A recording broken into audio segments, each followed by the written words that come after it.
Now, eventually you might get put on insulin. Now, as you guys know, you already have a lot of insulin in the body. You don't have a shortage, you have an overload of insulin. And then your doctor gives you more insulin, the insulin injection. So what that's gonna do is now insulin is getting injected into your body. That more insulin is gonna take the glucose and just force it into the cell. So different mechanics, same end goal as metformin. You're just taking the glucose, you're shoving it into the cell. Not a solution. It's doing an important job because the glucose cannot stay in the bloodstream. It's got to get out of the bloodstream. You don't have a choice, but this is not a solution. Okay, it's not a solution. And then GLP-1s, Trulicity, all the GLP-1s that you guys are on, what that one is doing, there's all different brands. It actually tricks the pancreas. The pancreas creates insulin in your body. So the GLP-1s come in, and they are going to trick the pancreas to create more insulin. That more insulin takes the glucose and just forces it into the cell. All right?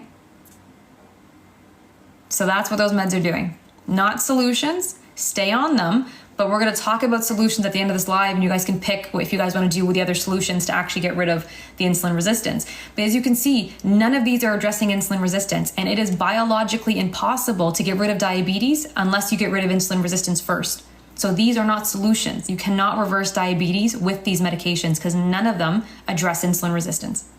All right.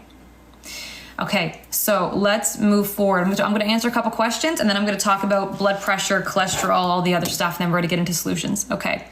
Let me see. My eyes are very calm. They're very tired. All right. Alternatives, yep, I'll talk about that. So Jason, you also gained 30 pounds on Ozempic. Someone else saying the exact same thing. It's a very common one coming off of it. Statins cause insulin resistance. Statins cause insulin resistance and type 2 diabetes. So if you're on a statin medication, you're at a much higher risk of insulin resistance as well as type 2 diabetes and the complications that come from it. Kidney disease is also connected to insulin resistance. I'm just going through the comments right now and answering questions real quick. Okay, so let's move forward. I think I answered enough of them. Okay, awesome. A statin is the most commonly prescribed drug in the world. It's for cholesterol problems. It's commonly prescribed for cholesterol problems. Okay, so cleanup man, I appreciate that. Thank you. It's a very kind message. All right, so let's talk about blood pressure now. So I'm going to quickly, the next ones are real quick. Those are the biggest ones I had to talk about. Now let's dive into the quick ones and then solutions. So anybody here with blood pressure, so I'm gonna do a pulse check in case people left or new people joined. Anyone with blood pressure? If not, I will skip blood pressure and I will move on to PCOS and other ones. Metformin we spoke about. Give me a thumbs up or a thumbs down. So we do have blood pressure? Yeah, okay. Okay, so we'll talk about blood pressure. So your body naturally creates nitric oxide. Okay, your body naturally creates nitric oxide, and what that does is when you have nitric oxide in your body, your cells that line your blood vessels, all right, the cells that line the blood vessels, they actually use the nitric oxide to dilate and open up. So it keeps the blood vessels nice and open and bendy and malleable and flexible, okay? And this allows blood to flow really freely through your body, to your brain, to your extremities, everywhere, okay? So the nitric oxide is created by your body. Nitric oxide opens up those blood vessels, keeps them nice and wide and flexible, and blood is moving really nice and smoothly. Think of a gardening hose outside in the summer. If you're watering your garden in the summer, right, a nice sunny day, right, that garden hose is bendy and flexible and malleable, and the water is just coming out of the garden hose and you're watering your flowers, right? So in contrast to this, once you become insulin resistant, this high level of insulin, really commonly what it begins to do, again, not everybody has every chronic illness that I'm talking about, everyone has different ones, but if you're someone who has blood pressure from insulin resistance, what happened was the high level of insulin in your body actually drove down the nitric oxide. Insulin goes up, nitric oxide starts to go down. When nitric oxide begins to go down, what's going to happen to your blood vessels? They begin to constrict and they get tight. They get rigid, they get stiff, they're no longer bendy, and the blood struggles to come through, right? The blood isn't coming through properly. Think of that gardening hose from the summer and put it outside in the winter and leave it outside in the winter. If you tried to water a snowbank in the winter with your gardening hose out there in the snow all winter, it's going to be frozen, it's going to be rigid, it's going to be stiff. Water is not going to come through that gardening hose properly. So what ends up happening is in your body, the blood is not freely moving anymore, just like that gardening hose in the winter. It's not moving, the water is not coming out properly. What it does to your heart is it puts a lot of pressure on the heart. Okay, and then your blood pressure begins to go up. Now, a lot of people, when I talk about this, will say, hey, okay, that's okay. I will go to the store, I'm gonna buy a nitric oxide supplement and just put more nitric oxide in my body. That is not the solution. That's a Band-Aid solution. If we think about this, insulin resistance is the problem, okay? The blood pressure is a symptom of the problem. If you just take external nitric oxide and just put nitric oxide back in your body, it's just suppressing the blood pressure problem because you're adding in external nitric oxide, but the insulin resistance is still there. That didn't get fixed.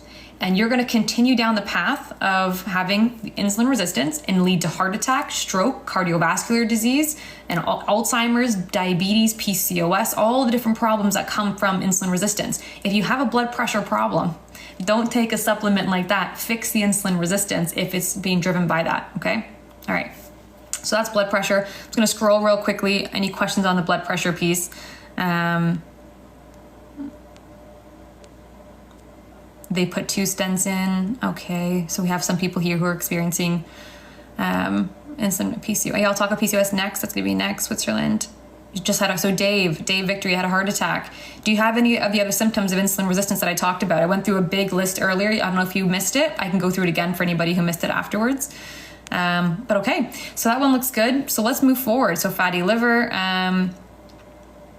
There's no pills for insulin. No, there's no drug, no pill, no nothing for insulin resistance. I will talk to you though about solutions that do exist, but there's nothing from the big pharma. Big pharma does not have a solution for this. We can talk a little bit about that afterwards, but there's a reason why they don't have a solution for this. So let's talk about the next thing, which is, let's do PCOS, ED, they're fast, and then we'll do fatty liver, some belly fat stuff as well, okay? And then we're gonna go into solutions. So, when it comes to PCOS, let's do with ladies first. Okay, so if we actually went back, just a quick stat on PCOS, when your grandparents were born, or for some of you, your parents, when your parents and or grandparents were born, only 100 females worldwide had PCOS. That was it. 100 females worldwide had PCOS when your parents / grandparents were born. Today, because of insulin resistance, in one lifetime, we went from 100 females to over 116 million females today with PCOS because of insulin resistance. Insulin resistance is skyrocketing and it's being overlooked in the medical community, and it's leading to all these issues, including PCOS. PCOS is for females, female reproductive system. So if you're a female, this is relevant for you. If you're a man, I'm gonna talk about erectile dysfunction afterwards for you. Okay, so how this works is your ovaries, for the females, your ovaries, they do a lot of important things. One important thing that they're doing is they are taking androgens and they are converting androgens into estrogen, okay? And that estrogen, when they take the androgens and they convert it into estrogen, that gives you your monthly cycle, it gives you your fertility, your period, all of that stuff, okay? Your ovary actually needs insulin to convert androgens to estrogen. It needs insulin. Without insulin, it can't do this. Okay? If you become insulin resistant, what happens is now you have a really high level of insulin in the body, super high level of insulin. It's overwhelming the body. It also overwhelms the ovary. The ovary needs the insulin to convert, but now it's getting way too much. It's getting overwhelmed. Just like the other cells, it's getting overwhelmed, and now its proper function is disrupted. This conversion process starts getting disrupted, and it stops converting androgens to estrogen properly.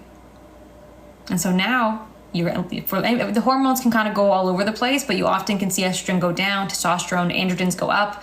You start to see your cycles get irregular, missed periods, painful cramps, painful periods, fibroids, facial hair, because your testosterone is going up, so facial hair comes in, adult acne, belly fat, all of these different problems begin to ensue because now the ovary is not converting properly. It throws out, it also has the potential to throw out your progesterone, your estrogen, all different things are getting impacted, your sex hormones. And that's where PCOS begins to happen. Long term is PCOS, and then infertility. Insulin resistance is the leading cause. It's the number one cause of infertility. Insulin resistance is the number one cause of infertility. Okay, so that's PCOS. It's overwhelming the ovaries, disrupting the ovaries' ability to properly convert androgens to estrogen. So for erectile dysfunction for gentlemen, it's a little bit different. For here, it's actually the in your blood. So when a man wants to do what he wants to do in that moment, he needs the blood flow to flow towards his organ and to properly go in that direction and to stay in that direction. And that's how he can do what he needs to do, right? To make that happen, your blood vessels dilate. There's cells that line the blood vessels going to the organ. In that moment, those cells, when he wants to do what he wants to do, those cells are going to respond to insulin. They actually need insulin. They're going to respond to the insulin. They're going to dilate. Blood will flow in the direction it needs to go in so he can do what he wants to do.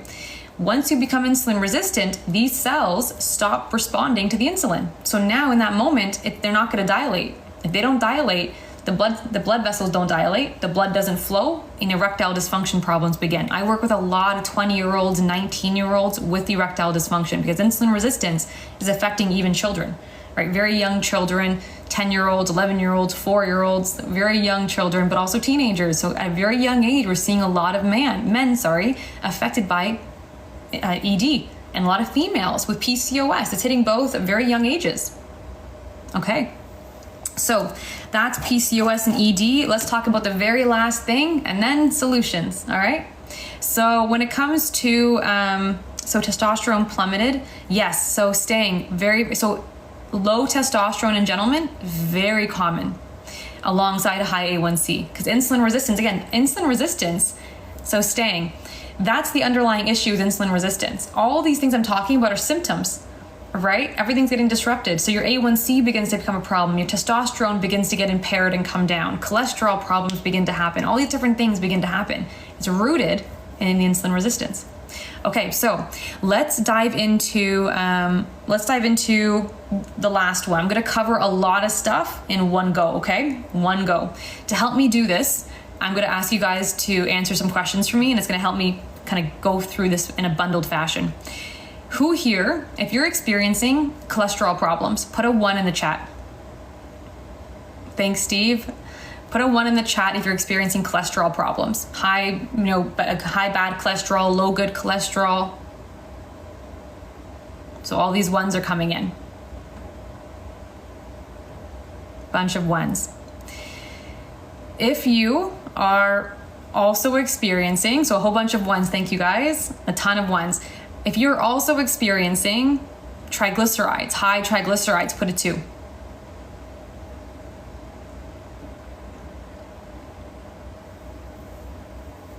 So lots of 2s. All right.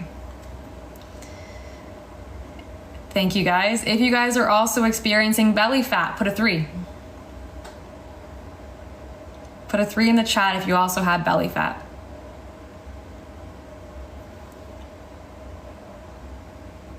These are all connected. That's why I'm asking you guys these questions. These are all connected. There's a reason why you're experiencing these things. And I'm going to tell you in a second. So lots of 3s. So 1, 2, and 3s. If you are also experiencing body aches and pains, arthritis, inflammation, put a 4.